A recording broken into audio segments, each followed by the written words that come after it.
అందరికీ శనార్థులు మంచిగున్నారులా. నేను వచ్చేసిన ఇవాళ సుతం జబర్దస్త్ వార్తలు పట్టుకొచ్చిన.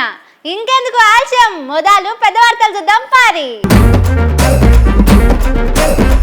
ఏడాదిలోనే తెచ్చిందట ఎయిర్పోర్టు, మరి మిగిలినవన్నీ ఎందుకు తెస్తలేనట్టు? నిజాలు చెప్తే షోలకి వెళ్ళొస్తాయట రక్తాలు. రేవంత్ సార్కు కేటీఆర్ సారు సురుకులు. బయటపడ్డాయి కాంగ్రెస్ బీజేపీ సోపతులు. కొత్త అల్లుల లెక్కనే దోల్కపోయినరు ఆఫీసర్లు. ఖాళీగున్నాయట రాష్ట్రంలో కుండలు. ల్యాప్టాప్ కు పెట్టిండ్రు 1,00,000 రూపాయలు.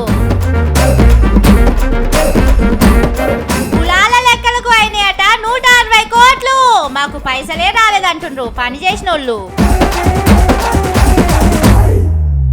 నేను ఇప్పుడు మీకు కథ చెప్తా. అదొక పేద కుటుంబం. వాళ్ళ ఇంట్లో ఉన్న పనోళ్ళు పేదోళ్ళే, వాళ్ళ కార్లు నడిపే డ్రైవర్లు కూడా పేదోళ్ళే. వాళ్ళు ఎంత పేదోళ్ళు అంటే రోజుకు 2 పూటలు మాత్రమే మటన్ తింటారు. మిగిలిన 1 పూట చికెనో చేపలో తింటారు. బయటికి పోయి సినిమాలు చూసే పైసలు లేక ఇంట్లోనే సినిమా టాకీస్ కట్టించుకున్న పేదోళ్ళు పాపం. సేమ్ ఈ పేదోళ్ళ లెక్కనే ఉన్నది మన సర్కారోళ్ళ తీరు కూడా. మింగం ఎతుకు లేదు గాని మూతి మీసాలకు సంపెంగ నూనె అన్నట్టే చేస్తుండ్రు. ఓట్ల ముంగట ఎన్ని ముచ్చట్లు చెప్పిండ్రు. మరి అవన్నీ ఏవైనా సార్ అని అడిగితే పైసలు లేవని పైసల మంత్రి చెప్తాడు. ఆమ్దాన్ వస్తలేదని ఇంకో మంత్రి చెప్తాడు. రుణమాఫీ అడిగినా అదే మాట, రైతు భరోసా అడిగినా అదే మాట. ముఖ్యమంత్రి అయితే ఆ కుర్చీలో కూర్చున్న 4 వద్దులకే చెప్పే లంకె పిందెలు ఉన్నాయనుకొని వస్తే ఖాళీ కుండలే ఉన్నాయని. అన్ని ఖాళీ చేసిపోయినరా నాయన, మొత్తం ఏంది లేదు. వచ్చి చూస్తే ఖాళీ గిన్నెలే కనిపిస్తున్నాయి. మేము లంకె బిందెలు అనుకొని వస్తే ఖాళీ కుండలు కనిపిస్తున్నాయాడా. మరి ఇట్లా ఖాళీ కుండలు ఉన్నప్పుడు ఏం చేయాలి? ఖర్చులు తక్కువ చేసుకొని ఉన్న దాంట్లో సంసారం ఎల్ల తీసుకోవాలి. కానీ మన సర్కారోళ్ళు అవన్నీ పట్టించుకుంటారా? పూటకు గతి లేకున్నా పట్ట పంచ కట్టుకొని తిరగాలన్నట్టే చేస్తున్నారు. ఓ డిపార్ట్మెంట్ లో ఆఫీసర్ కు ల్యాప్టాప్ కావాలని అడిగితే 2,43,750 రూపాయలు శాంక్షన్ చేసిండ్రు. మరి అంతంత రేటు పెట్టి కొనే కంప్యూటర్ తోని ఏం పని చేస్తారో దాన్ని ముంగట పెట్టుకొని రాష్ట్రం అంతటా ఏమైతున్నదో చూపిస్తుందా? లేకపోతే ఎక్కడెక్కడ ఎట్లా ఆమ్దాన్ వస్తుందో చూపిస్తుందా? అది కూడా కాకుంటే రాష్ట్రం అంతటా పబ్లిక్ తిడుతున్నారు కదా, ఆ తిట్లు కనిపించకుండా చేసి సర్కారోళ్లను మస్తు తారీఫ్ చేస్తున్నట్టు చూపిస్తుంది కావచ్చునని పబ్లిక్ అందరూ మాట్లాడుకుంటున్నారు. కానీ పోయిన సర్కారోళ్ళు మొత్తం అప్పులు చేసిండని చెప్తిరి. రాష్ట్రానికి క్యాన్సర్ వచ్చింది, ఎయిడ్స్ వచ్చిందని బేకార్ మాటలు కూడా మాట్లాడుతిరి. లోపల క్యాన్సర్ ఉండాలి, ఎయిడ్స్ ఉండాలి, కానీ నేను మంచిగా ఉన్నా, ఎర్రగా బుర్రగా ఉన్నా, నాకు పిల్లని అండి పెళ్లి చేసుకుంటా అని అబద్ధాలు చెప్పి ముంచాలని చెప్పి వారు సూచన చేస్తున్నారు అధ్యక్ష. మరి ఇప్పుడు ఒక్క కంప్యూటర్ కు 2 లక్షలు ఖర్చు పెడుతున్నారంటే బయటికి రాని సొంటి లోపట ఇంకెన్నున్నాయో. కానీ పబ్లిక్ పథకాలు అనే వరకు బయటనేమో బీడీ పిచ్చం కళ్ళు ఉద్దర అన్నట్టు మాట్లాడాలి. సర్కారోళ్ళ సోకులకు మాత్రం ఏడ తక్కువ కానియొద్దు.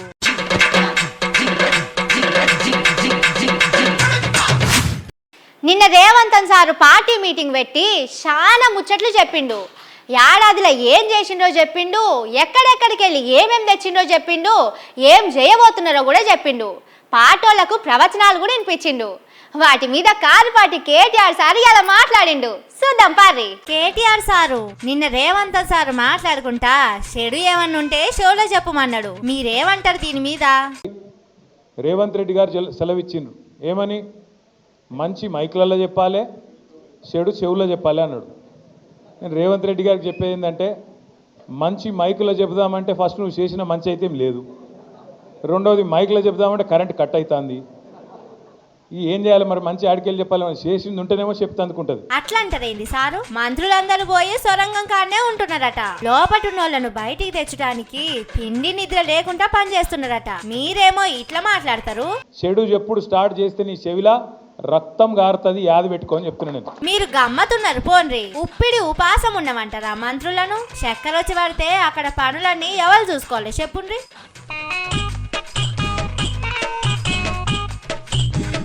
ఆయన గురించి ఏం చెప్తాం తీండ్రి. ఆ తరీఖానే అలాగుంటదని జగదీష్ రెడ్డి సారు, గాదరి కిషోర్ సారు చాలా మాటలు చెప్పిండ్రు.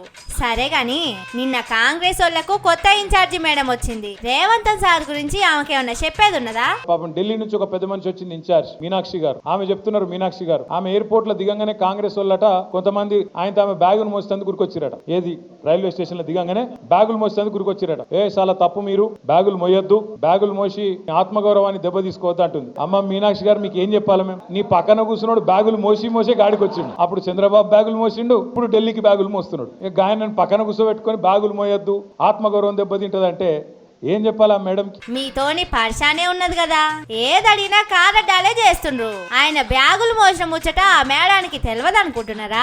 రాహుల్ గాంధీ సారు ఏం చెప్పకుండానే ఆమెను ఇక్కడికి తోలిచ్చిండు అనుకుంటుండ్రా?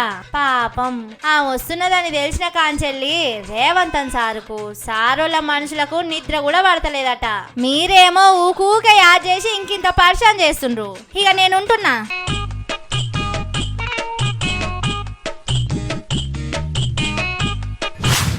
కాంగ్రెస్ బీజేపీకి అస్సలే సోపతి లేదు. మీరెన్ని చెప్పినా కారు పాటోళ్ళు ఎన్ని రుజువులు చూపెట్టినా వాళ్ళిద్దరికి అస్సలే దోస్తాన లేదు. వాళ్ళు వాళ్ళే, వీళ్ళు వీళ్ళే. వాళ్ళది 3 రంగుల జెండా, వీళ్ళది 2 రంగుల జెండా. వీళ్ళిద్దరికి జమీన్ ఆస్మాన్ ఫరక్ ఉన్నది. ఇండియా పాకిస్తాన్ లెక్క ఎప్పుడు కొట్లాడుకునేటోళ్ళని పట్టుకొని సోపతి ఉన్నదని మాట్లాడతారా నుల్లా? అయినోళ్లకు ఆకుల్లా కానోళ్లకు కంచాలనే సామెత కాంగ్రెస్ వాళ్ళను చూసే పుట్టినట్టున్నదుల్లా. ఎస్ఎల్బిసి టన్నెల్ కూలిపోయిన కాడికి నిన్న కారు పాటోళ్ళు పోయిండ్రు కదా, వాళ్ళు బయలుదేరిన కాంచెల్లి అక్కడికి పోయేదాకా అడుగడుక్కు పోలీసోళ్ళు కాలడ్డం పెట్టిండ్రు. రోడ్డు మీద కూర్చొని ధర్నా చేస్తే తప్ప లోపలికి పంపించలే. కానీ ఇవాళ బీజేపీ వాళ్ళు పోతే ఎంత మంచిగా మర్యాద చేసిండ్రో చూడుండ్రి. అత్తగారింటికి వచ్చిన కొత్త అల్లుల లెక్కనే ఎంబడుండి తీసుకుపోయి టన్నెల్ లోపల మొత్తం చూపెట్టి అన్ని వివరించి చెప్పి సాగదోలిండ్రు.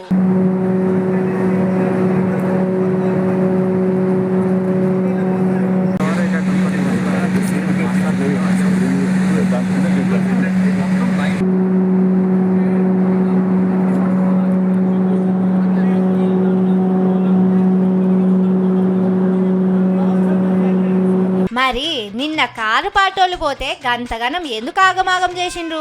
అడుగుకు 100 మంది పోలీసు వాళ్ళను పెడతారెట్లా, బీజేపీ వాళ్ళని ఇట్లా తోలుకుపోయి చూపెడతారెట్లా? అంటే మీరు ఒక్కటి కాబట్టి ఎదురుంగా పోయి ఎదుర్కొన్నారు. కారు పాటోళ్ళు లోపలికి పోతే అసలు ముచ్చట్లు బయటికి చెప్తారని భయపడ్డట్టున్నారని పబ్లిక్ మాట్లాడుకుంటున్నారు. కానీ నిప్పును ముళ్ళగడితే ఆగదన్నట్టే ఎంత దాచి పెడదామన్నా ఇలా సోపది కూడా దాగుతలేదు పోన్రి.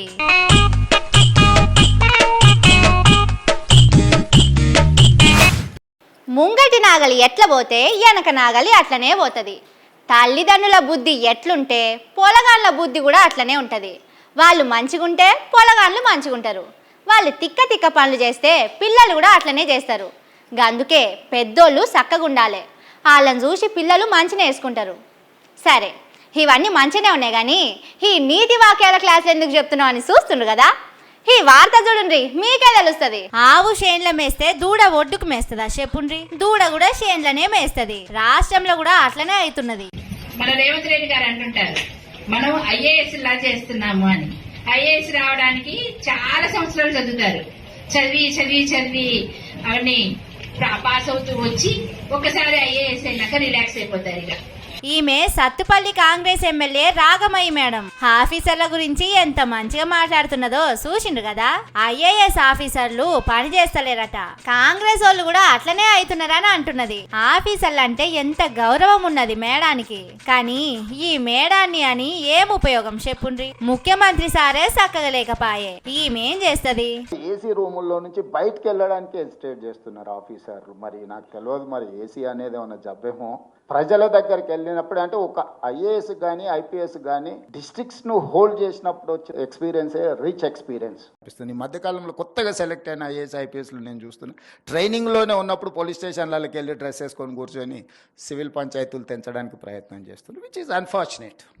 ముఖ్యమంత్రి సారే వాళ్ళను లేని మాటలు అనబట్టే అందుకే మా సారే ఇట్లా అంటున్నాడు. మమ్మల్ని ఆపేటోళ్ళెవలని ఎమ్మెల్యేలు అనుకుంటున్నారు కావచ్చు, అందుకే ఇష్టం వచ్చినట్టు మాట్లాడుతున్నారు. కానీ 5 ఏండ్ల కొలువుకే వీళ్ళకు ఇట్లుంటే 30-40 ఏండ్లు కొలువు చేసేటోళ్లకు ఎట్లుండాలి చెప్పుండ్రి. ఆఫీసర్లకు ముఖ్యమంత్రి, మంత్రులు, ఎమ్మెల్యేలు మర్యాదిస్తే వాళ్ళు వీళ్ళకు మర్యాదిస్తారు. మర్యాద అనేది ఇచ్చిపుచ్చుకోవాలి, కానీ ఇట్లా నోటికొచ్చింది మాట్లాడితే ఎట్లా చెప్పుండ్రి. అయినా అసలు కానే చక్కగా లేకపాయే. వీళ్ళని ఎన్నని ఏ ఉన్నది తీయండ్రి.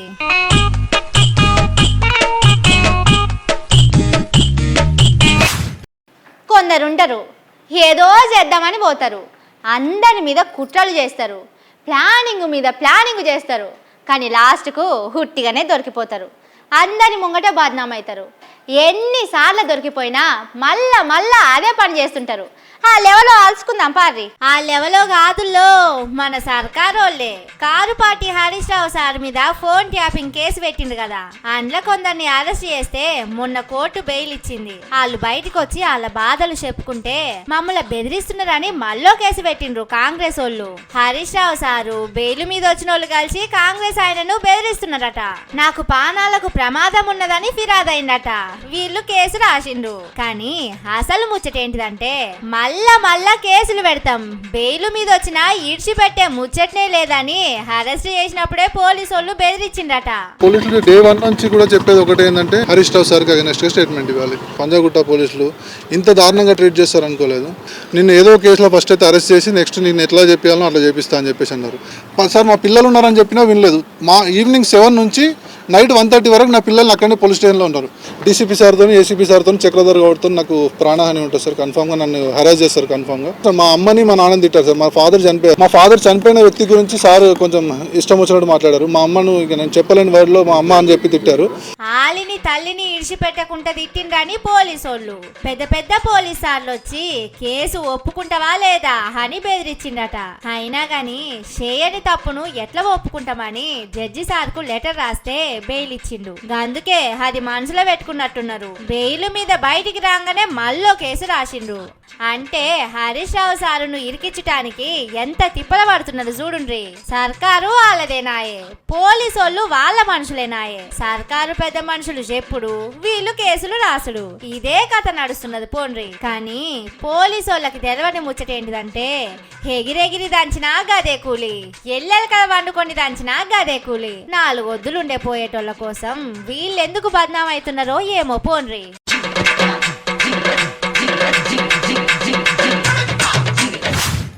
అసలు అబద్ధం ఎవరు చెప్తున్నారు? వీళ్ళు చెప్తున్నారా, వాళ్ళు చెప్తున్నారా? అయినా అబద్ధం చెప్పాల్సిన అవసరం ఏమున్నది? అయినా పబ్లిక్ అబద్ధం ఎందుకు చెప్తారు? వాళ్ళకేం అవసరం చెప్పుండ్రి. అసలు తప్పంతా వీళ్ళదే అయి ఉంటుంది. కానీ సర్కారు వాళ్ళు ఇట్లా చేసుడు పద్ధతేనా చెప్పుండ్రి. ఒక్కొక్క ఎన్యూమరేటర్కి 10,000 రూపాయలు లెక్క ఇచ్చాం. అట్లాగే సూపర్వైజర్కి 12,000 లెక్క ఇచ్చాం. మండల్ నోడల్ ఆఫీసర్ కూడా దాన్ని కోఆర్డినేట్ చేయడానికి 15,000 రూపాయలు లెక్క ఇచ్చాం. అట్లాగే మిగతా వాళ్ళందరికి కావాల్సిన వ్యవస్థను కూడా ఏర్పాటు చేసి దీని మొత్తాన్ని కలిపి 160 కోట్ల రూపాయలు ఖర్చు చేసి చాలా సైంటిఫిక్ గా చేసి. భట్టి సారు మంచోడు అంటే ఆయన కూడా అందరి లెక్కనే అవుతున్నాడు పోండ్రి. అసెంబ్లీలో ఏం చెప్పిండో ఇన్నారు కదా, కులాల లెక్కలు రాసిన వాళ్ళ కోసం 160 కోట్ల రూపాయలు ఖర్చు పెట్టినామని చెప్పుకొచ్చిండు. ఎవలెవలకు ఎంతెంత ఇచ్చిండో కూడా చెప్పిండు. కానీ అసలు ముచ్చట ఎట్లున్నదో చూడుండ్రి. ఇంతవరకు ఆ పని చేసిన ఎడ్మినేటర్లకు, సూపర్వైజర్లకు దానికి అనౌన్స్ చేసిన గౌరవ వేతనం ఇంతవరకు చెల్లించబడలేదు. నైట్ టైంలో వాళ్ళు వర్క్ చేయని టైంలలో వెళ్తే వాళ్ళకి సేఫ్టీని కూడా చూసుకోకుండా వెళ్ళి వర్క్ కంప్లీట్ చేశారు. కానీ వాళ్ళకి ఇవ్వాల్సిన గౌరవ వేతనం అనేది ఇంతవరకు ఇవ్వలేదు. కులాల లెక్కలు రాసిన వాళ్ళకు ఎవరికి కూడా ఇంకా పైసలు రాలేదట. ఇగో ఇస్తాం అగో ఇస్తామని ఆశ పెట్టుడు తప్పితే పైసలు వచ్చింది లేదంటున్నారు. ఆఫీసర్ల చుట్టూ తిరిగి కాళ్లకున్న చెప్పులు అరుగుతున్నాయి గాని వాళ్ళ మనసు మాత్రం కరుగుతలేదట. కానీ పబ్లిక్ తోని తిట్లు పడుకుంటా, తిప్పలు పడుకుంటా, ఇంటింటికి తిరిగి పేర్లు రాసుకొస్తే ఇట్లా పైసలు ఇవ్వకుండా గోసపెట్టుడైతే మంచిగా లేదుల్లా. భట్టి సారేమో 160 కోట్ల రూపాయలు ఇచ్చినామని బాజాప్తా అసెంబ్లీలోనే చెప్పిండు. మరి వీళ్ళేమో పైసలు రాలేదంటున్నారు. అంటే భట్టి సారు సందుగులకెళ్ళి తీసిన పైసలు ఎవరు ఎత్తుకపోయిండ్రు, ఎవరు జేబులేసుకున్నారు? సందుగులకెళ్ళి తీయంగానే ట్యాక్సీల కింద జమ చేసిండ్రా, లేకపోతే ఆఫీసర్లు ఆ ముక్క పెట్టిండ్రో తెలుస్తలేదట.